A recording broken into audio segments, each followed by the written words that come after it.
स्वागत। मेरो नाम बोधराज आगार, सदरमुकाम लिइसक्नु भएको छ। मेरो घर चाहिँ यही स्याङ्जा जिल्ला पुतली बजार नगरपालिका वार्ड नम्बर 11 माइटरी भन्ने ठाउँ मेरो घर चाहिँ यही हो। म चाहिँ निकै लामो समयदेखि झन्डै 30 वर्षदेखि यो कृषि पेसामा आबद्ध छु। एकदम सानो स्केलबाट मैले कृषि पेसा सुरुवात गरेको थिएँ।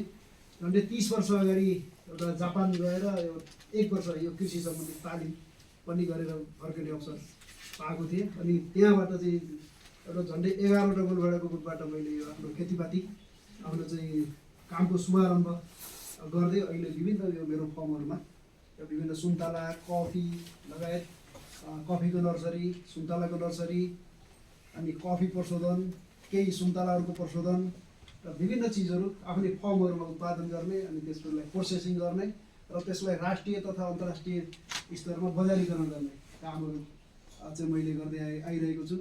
यहाँ हाम्रो विशेषता भनेको यहाँहरूलाई थाहा छँदैछ, यो स्याङ्जा जिल्ला भनेको सुन्तला होइन, मुख्य सुन्तला, त्यसपछि चाहिँ कफीको जिल्ला भनेर चाहिँ चिनिन्छ। जुन यहाँहरू चाहिँ स्याङ्जा जिल्ला प्रवेश गर्ने बित्तिकै जब कुमिन्डेबाट यसो भित्र पस्ने बित्तिकै त्यहाँबाट दायाँ बायाँ लगायत स्याङ्जा जिल्लाको अधिकांश एउटा चापाकोटका केही क्षेत्रहरू र कालीगण्डीको केही क्षेत्रभन्दा बाहेक अरू सबै पालिकाहरूमा चाहिँ सुन्तला, कफी खेती भइरहेको चाहिँ अवस्था छ। र अहिलेको सन्दर्भमा हामी यो जोन सुपर जोन लागू भएको झन्डै 9 वर्ष चाहिँ पुरा भइसक्दा जताततै सुन्तला यो नेपाली अधिराज्यभरिको सुन्तला एकातिर र यो स्याङ्जाको सुन्तला चाहिँ एकातिर को अवस्थामा यहाँ पुगिरहेको छ। र यो हामीले यो हाम्रो यस ठाउँमा विशेष गरेर अहिले स्याङ्जामा अनि हामीले यो साउन्दै फाउन्डसम्म सुन्तला फलाउँछौँ। जुन यहाँहरू अहिले प्रवेश बिन्दुबाट यहाँहरू अहिले पनि हामी यहाँहरू हेर्न सक्नुहुन्छ। साउन्दै फाउन्डसम्म र 20-25वटा विभिन्न सुन्तलाका जातहरू एकदम छिटो पाक्ने अनि बिचमा पाक्ने ढिलो पाक्नेदेखि लिएर विभिन्न सुन्तलाहरू चाहिँ हामीले चाहिँ त्यसको बिरुवाहरू उत्पादन गर्ने, त्यसलाई फलहरू उत्पादन गर्ने र एकदम बेमौसममा जुन स्याउको मूल्यमा हामी यो सुन्तला बेच्ने कामहरू गरिरहेका हुन्छौँ। र अहिले जस्तै हामी ती बिरुवाहरूको पनि हामी नर्सरी गरेर होइन विभिन्न ती नयाँ जातहरूको चाहिँ नर्सरी पनि उत्पादन गरेर लगभग देशैभरि हामी सुन्तलाको बिरुवाहरूलाई पनि सुन्तला हुने क्षेत्रहरूमा हामी बिरुवाहरू पनि सप्लाई गरिरहेका हुन्छौँ। र चाहिँ यहाँ अहिले मेरो 2वटा कफी उद्योगहरू छ।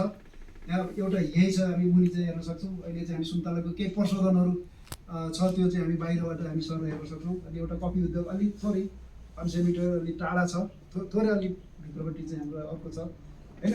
एउटा अलिक पुरानो चाहिँ हामी मेसिनले गरेर राखेको थियौँ। अहिले चाहिँ एआई प्रविधिबाट चाहिँ तपाईँहरूले एउटा मिडियाहरूमा पनि यसभन्दा अगाडि सुन्नुभएको होला।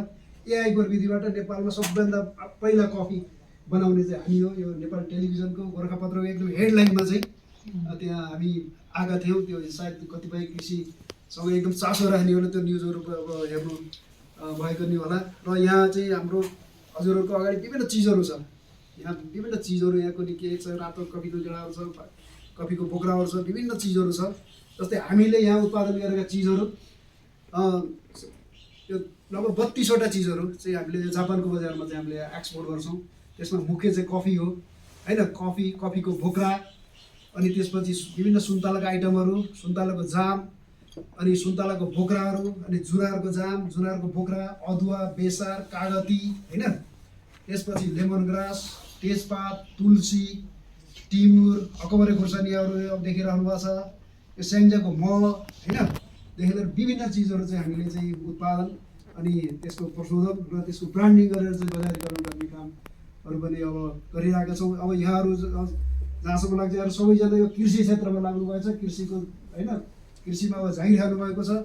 यहाँहरूले पनि यो किसानहरूलाई एउटा त्यो उत्पादन गर्न मात्रै नसिकाइकन बजारमा चाहिँ कुन चिजहरू चाहिँ बजारले के खोजिरहेको छ होइन, बजारलाई खोजेको चिजहरूलाई चाहिँ उत्पादन गर्न लगाउने र अनि त्यसको लागि कुन माटोमा के हुन्छ है। अब लुम्बिनी प्रदेशमा गएर त्यहाँ कफी सुन्तला रोप्नुहोस् भनेर त त्यो तराईका जिल्लाहरूमा चाहिँ पाएन। भनेपछि त्यहाँ के हुन्छ त्यस्तै खाले सिफारिस गरेर पहाडका जिल्लाहरूमा चाहिँ अब कफी सुन्तला लगायत अहिले एकदम मनग्य आम्दानी हुने चिज वस्तुहरू भित्र पर्छ। जुन अहिले कुहिरोले छेकिरहेको छ, यति धेरै सुन्तलाहरू उत्पादन भएको छ, यति धेरै रोजगारी सिर्जना भएको छ यस क्षेत्रमा। अब हजुरहरूले देख्नुहुन्छ भने एकछिन तल चोकमा एकछिन बसेर हेर्नुभयो भने यति धेरै कामदारहरू, यति धेरै गाडीहरू कामदारहरू चाहिँ सबै लिएर आएर सबै गाउँ गाउँमा सुन्तला टिप्ने अनि चाहिँ आँगनमा चाहिँ सुन्तला जोख्ने अनि त्यसपछि त्यहाँ आँगनमा सुन्तला जोखेर त्यो पैसा बुझाएर हिँड्ने। अनि यहाँका किसानहरू झन् 5-7 लाख रुपियाँदेखि 50-60 लाख रुपियाँसम्म चाहिँ आम्दानी गरेर बाहिर गएका मान्छेहरू पनि यहाँ गाउँमा फर्किने, बाँझो गएका खेतबारीहरूमा पनि सबै कफी सुन्तलाहरू रोप्ने होइन। काठमाडौँतिर गएका, पोखरातिर गएका, बाहिर गएर पैसा कमाएर आएका मान्छेहरू पनि गाउँमा बसेर एकदम सुन्तलाले एकदम मानवीय चाहिँ आम्दानी गरिरहेको अवस्था छ। हामीलाई चाहिँ लागिरहेको थियो कि यस वर्ष सुन्तलाको धेरै उत्पादन भयो, बिक्री गर्नको लागि एकदम गाह्रो हुन्छ होला भनेर हामी सैन्जालीहरू एकदम चिन्तित